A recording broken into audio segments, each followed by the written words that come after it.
Jim Preston, a space mechanic just looking to upgrade his life, wakes up from hibernation on a luxury ship headed to Homestead 2. Everything seems perfect. The ship's AI greets him like a super chipper motivational Alexa and tells him he'll arrive at the new planet in just 4 months. Lucky, right? Yeah, not quite. Jim takes a shower, gets all dressed up, excited to meet the other passengers, only to realize he's basically the guy who shows up to a party 90 years too early. Our hero heads to an automated classroom to learn about his new world and discovers that Earth is overpopulated, overpriced, and overhyped, basically a never-ending Black Friday sale. He tries asking questions, but the instructor is just a glorified PowerPoint with a personality.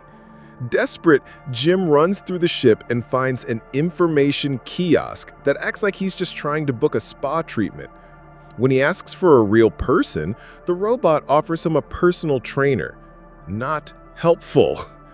Jim realizes no one, not even the crew, is awake. He does what anyone in his situation would do. He freaks out. He sends a message to Earth, only to find out it'll take 55 years to arrive. It's like ordering a pizza from Mars.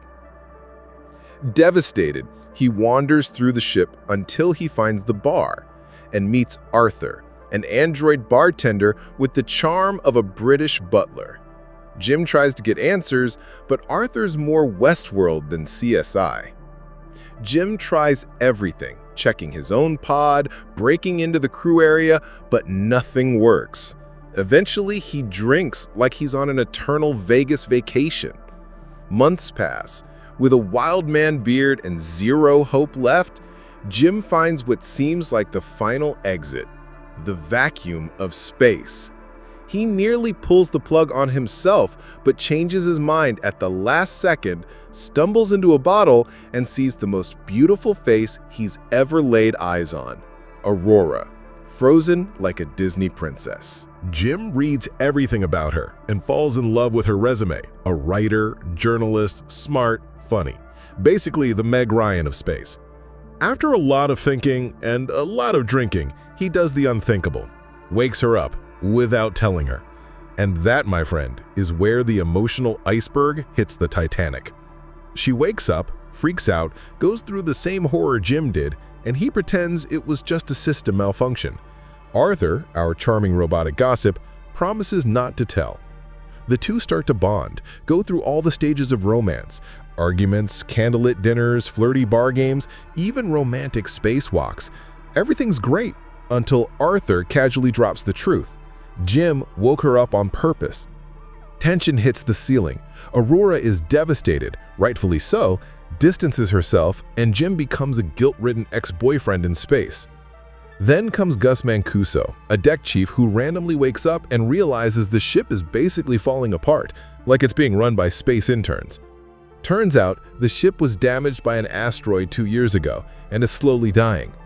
Gus dies shortly after, but not before giving Jim his VIP crew pass, basically an all-access pass to the apocalypse.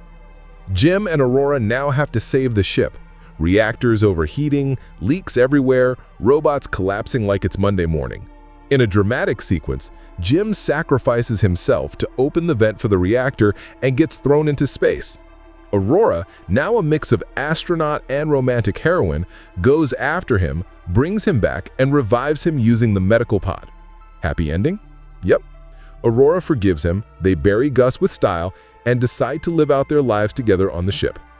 Fun fact, Jennifer Lawrence broke a personal boundary filming her first intimate scene with Chris Pratt. She only agreed after taking a glass of wine to calm her nerves.